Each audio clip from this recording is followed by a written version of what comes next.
Body of the girl जिसके मुंह में खून था, शरीर में कोई कपड़ा नहीं था, पैर दोनों राइट एंगल में मिला गया।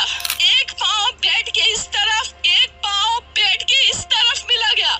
चश्मे को कूटा गया जिसके वजह से आंखों से खून निकल गया। ला दबाकर मारा गया। इंडिया के कोलकाता शहर में 9 अगस्त 2024 की सुबह एक ऐसी खबर सामने आती है जो पूरे देश को हिलाकर रख देती है।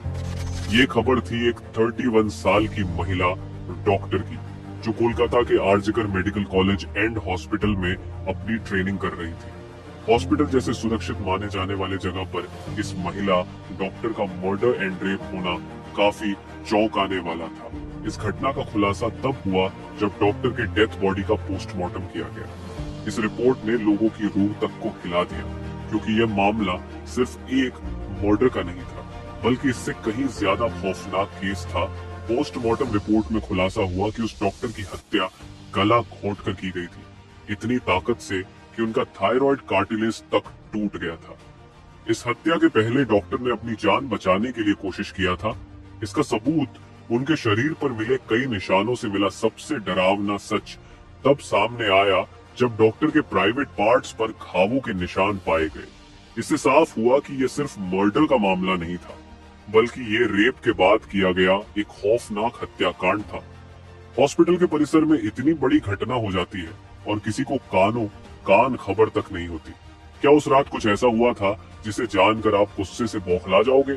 क्या वहाँ कोई और था जिसने इस क्रूर घटना को अंजाम दिया? और अगर था तो आखिर कौन था? इन्हीं सवालों के जवाब खोजते हुए हम आज की इस वीडियो में आपको बताएंगे कि आखिर क्या हुआ था उस रात इस मेडिकल कॉलेज के शान माने जाने वाले परिसर में। जब आपको सच का सामना होगा तो यकीन मानिए आपके भी रोंगटे खड़े हो जाएंगे। Guys, before starting this video let me tell you कि मैं यहाँ पर उन फीमेल डॉक्टर को श्रुति नाम से रेफर करने वाला हूँ, एंड ये उनका रियल नेम नहीं है। सो कंफ्यूज मत होना। श्रुति एक जूनियर डॉक्टर जो कि कोलकाता के RG Kar medical college and hospital से अपनी डॉक्टर की ट्रेनिंग ले रही थी 8 अगस्त 2024 को। और दिन की तरह श्रुति अपनी नाइट शिफ्ट पर होती है और वह अपनी जॉब कर रही होती है। तभी रात के 11 बजे उन्हें अपनी मदर का फोन आता है, जैसे कि हर दिन आता था, क्योंकि पेरेंट्स को तो अपने बच्चों की चिंता हमेशा होती है। श्रुति की मदर उनसे पूछती है कि क्या तुमने खाना खा लिया और तबीयत वगैरह तो ठीक है तुम्हारी? जिसके रिप्लाई में श्रुति बोलती है कि उनकी तबीयत एकदम ठीक है और वो बस अभी कुछ पेशेंट्स को देखने जा रही है, जिसके बाद वो अपने कलीग्स के साथ बैठकर खाना खाएंगे। अपनी मदर से बात करने के बाद श्रुति पेशेंट्स को देखने राउंड पर निकल जाती है।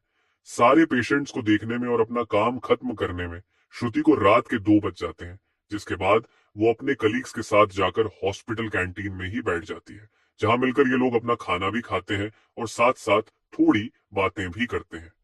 खाना खाते खाते और बात करते हुए रात के 3 बज जाते हैं और इस वक्त श्रुति थोड़ी थकान सी फील कर रही होती है, तो वो अपनी थकान दूर करने के लिए इस हॉस्पिटल के 4th फ्लोर में बने सेमिनार हॉल में जाकर रेस्ट करने लगती है। श्रुति के रेस्ट करते करते सुबह के 7:30 बज जाते हैं, पर वो तब भी इस सेमिनार हॉल से बाहर नहीं आती, जो कि काफी ज्यादा अनयूजुअल था, क्योंकि श्रुति कभी भी आधे 1 घंटे से ज्यादा का ब्रेक नहीं लेती थी। हॉस्पिटल का एक वर्कर जो कि सुबह की शिफ्ट स्टार्ट होने से पहले हॉस्पिटल के सारे रूम्स को चेक कर रहा होता है, और वो ऐसे ही सारे रूम्स को चेक करते हुए इस सेमिनार हॉल की तरफ आता है। जैसे ही वो सेमिनार हॉल के बाहर आकर उसका गेट खोलता है, उसकी आंखों के सामने होता है एक भयानक नजारा, जिसे देखकर वो बहुत जोर से चीख पड़ता है। इस वर्कर की चीख सुनकर आसपास के लोग वहां इकट्ठा होने लगते हैं और देखते हैं कि सेमिनार हॉल के अंदर श्रुति की बॉडी बिना कपड़ों के पड़ी हुई है और उसके बॉडी पर कुछ ब्लड के निशान भी हैं। यहाँ खड़े सब लोगों के लिए ये एक ट्रामा से कम नहीं था, स्पेशली दूसरी फीमेल डॉक्टर्स एंड वर्कर्स के लिए, क्योंकि उन्होंने अपनी आंखों के सामने ऐसा नजारा पहली बार देखा था। वो भी हॉस्पिटल प्रेमिसेस के अंदर श्रुति की बॉडी को देखकर आसपास खड़े सारे लोग उसे एक स्ट्रेचर पर लेटते हैं और इमरजेंसी रूम में लेकर जाते हैं ताकि डॉक्टर्स उसकी कुछ हेल्प कर सके। काफी देर तक डॉक्टर्स के स्ट्रगल करने के बाद भी एट द एंड श्रुति कुछ घंटों के बाद अपना दम तोड़ देती है। हॉस्पिटल में कुछ लोग थे जो कि इस मर्डर एंड रेप केस को एक नॉर्मल केस जैसा दिखाने की कोशिश कर रहे थे, जस्ट बिकॉज कि वो इस हॉस्पिटल का नाम बचा सके। बट जब पोस्टमार्टम रिपोर्ट्स आती हैं तो सब दूध का दूध और पानी का पानी हो जाता है।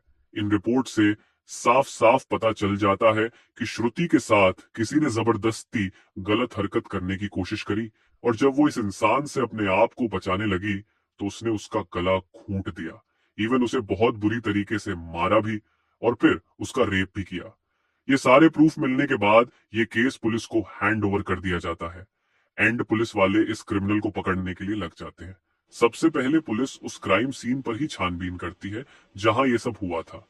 किस्मत से पुलिस वालों को वहां पर श्रुति के कुछ नेल्स एंड ब्लड सैंपल्स मिलते हैं, और साथ ही एक ब्लूटूथ नेक बैंड। ये केस शायद और भी जल्दी सॉल्व हो जाता अगर उस फ्लोर पर सीसीटीवी कैमरा होते तो। बट बदकिस्मती से इस सेमिनार रूम के अंदर या इसके आसपास कोई सीसीटीवी कैमरा नहीं थे।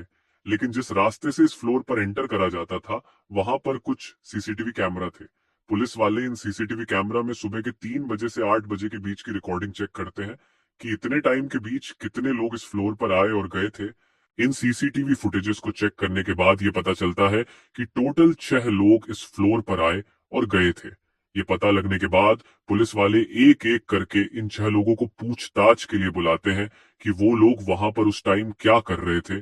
और इन लोगों को इस बीच यहाँ कुछ भी अजीब दिखा कि नहीं, इन लोगों से पूछताछ के दौरान पुलिस वाले उनके फोन का ब्लूटूथ भी ऑन करके चेक करते हैं कि जो ब्लूटूथ हेडसेट उन्हें मिला था वो इनमें से किसका था। क्योंकि आपको पता होगा ही कि एक बार अगर आप किसी ब्लूटूथ डिवाइस से अपना फोन पेयर करते हो तो अगली बार वो उससे इजीली कनेक्ट हो जाता है। और फाइनली पुलिस वालों की ये ट्रिक काम भी आती है, क्योंकि ये ब्लूटूथ नेक बैंड इन 6 लोगों में से एक आदमी के फोन से कनेक्ट हो जाता है, जिसका नाम था संजय रॉय, जो कि एक सिविल वॉलेंटियर था। सिविल वॉलेंटियर वो लोग होते हैं जो कि पुलिस के अंडर काम करते हैं और उनकी हेल्प करते हैं छोटे मोटे कामों को मैनेज करने में। लाइक आपने बहुत सारे फेस्टिवल्स अनऑथराइज्ड पार्किंग या भीड़ भाड़ वाले एरिया में देखा होगा कि कुछ ब्लू कलर की यूनिफॉर्म्स पहनकर ऑफिसर्स खड़े रहते हैं, जिनका काम होता है कि विदाउट एनी रीजन कहीं पर भी ज्यादा क्राउड इकट्ठा ना हो। तो अब पुलिस वालों को अपना पहला कातिल मिल चुका था, जिसके बाद वो संजय रॉय से और गुस्से से पेश आने लगते हैं। बट संजय पुलिस वालों की किसी बात का भी जवाब नहीं दे रहा होता, क्योंकि वो काफी ज्यादा नशे की हालत में था। इस बीच पुलिस वाले संजय का फोन भी चेक करते हैं, जिसमें उन्हें भर भर के पोर्नोग्राफिक कंटेंट मिलता है, जिससे उनका शक यकीन में बदल चुका था कि संजय ही श्रुति के मर्डर का मेन कल्प्रीट है। इसके बाद पुलिस वाले संजय रॉय को और ज्यादा डराने लगते हैं एंड फाइनली वो डर कर अपना गुनाह कबूल भी कर लेता है कि उसने ही श्रुति को मारा है और उसका रेप किया है। ये पता लगते ही कुछ पुलिस वाले और प्रूफ्स कलेक्ट करने संजय रॉय के घर जाते हैं, जहां पर उन्हें एक शू मिलता है जिसके ऊपर कुछ खून जैसे ही धब्बे थे। तो पुलिस वाले उसका सैंपल कलेक्ट कर लेते हैं। थोड़ी और तलाशी लेने पर पुलिस वालों को संजय के घर के बाहर कुछ कपड़े सूखते हुए दिखते हैं, और ये वही कपड़े थे जो कि उस दिन संजय ने पहने थे, क्योंकि ये सब सीसीटीवी कैमरा में कैप्चर हो गया था, जिससे जाहिर था कि संजय ये प्रूफ मिटाने की भी कोशिश कर रहा था। बट जब संजय को पूछताछ के लिए पुलिस स्टेशन में लाया गया था, उस वक्त वो काफी ज्यादा नशे की हालत में था। तो क्या वो ये सब बस इसलिए कर रहा था ताकि उसे कम सजा मिले, जस्ट बिकॉज वो उस वक्त नशे में था? बाद में जब पुलिस वाले उस शू पर लगे ब्लड सैंपल्स को चेक करवाते हैं तो वो भी श्रुति के ब्लड से मैच हो जाता है, which was a solid proof against him. इन सारी रिपोर्ट्स एंड डिटेल्स को एक साथ कंबाइन करके पुलिस वालों को पता चलता है कि उस रात संजय रॉय काफी ज्यादा नशे की हालत में था और वो रात के 11 बजे हॉस्पिटल में एंटर करता है। संजय अक्सर उस हॉस्पिटल में नाइट शिफ्ट किया करता था, तो उसे यहाँ की काफी अच्छी नॉलेज भी थी कि कहाँ पर कैमरा है और कहाँ पर नहीं। तो वो आराम से इस हॉस्पिटल के 4th फ्लोर पर जाकर बैठ जाता है, क्योंकि वो नहीं चाहता था कि कोई उसे ज्यादा नशे की हालत में देखे, वरना वो अपनी जॉब से हाथ धो सकता था। 4th फ्लोर पर आते ही वो अपना आराम से सो जाता है। जब उसकी आंख खुलती है तब तक सुबह के 3 बज चुके थे। तभी संजय की नजर श्रुति पर पड़ती है, जो कि रेस्ट करने सेमिनार हॉल में जा रही थी। श्रुति को अकेला देखकर संजय के इरादे बिगड़ने लगते हैं। वो पहले काफी देर तक इस फ्लोर के चक्कर लगाने लगता है, ये कंफर्म करने के लिए कि कोई यहाँ पर ज्यादा आ तो नहीं रहा। जब उसे लगता है कि हाँ उसका रास्ता साफ है, तो वो 4 बजे सेमिनार हॉल के अंदर एंटर करता है और फिर वहां से 4:45 पर बाहर आता है। इन 45 मिनट्स तक श्रुति के साथ इस आदमी ने क्या क्या किया होगा और वो कितने पेन से गुजरी होगी, ये सोचकर ही किसी का भी दिल सहम जाएगा। स्पेशली श्रुति के पेरेंट्स, जिन्होंने इतनी उम्मीद से और सैक्रिफाइसेस करके अपनी बच्ची को डॉक्टर बनने भेजा था, एंड श्रुति अपने पेरेंट्स की अकेली बेटी थी, तो उनके लिए तो ये किसी सदमे से कम नहीं होगा। एंड गाइस, ये केस अभी भी क्लोज नहीं हुआ है और 23 अगस्त तक संजय राय को कस्टडी में रखा जाएगा।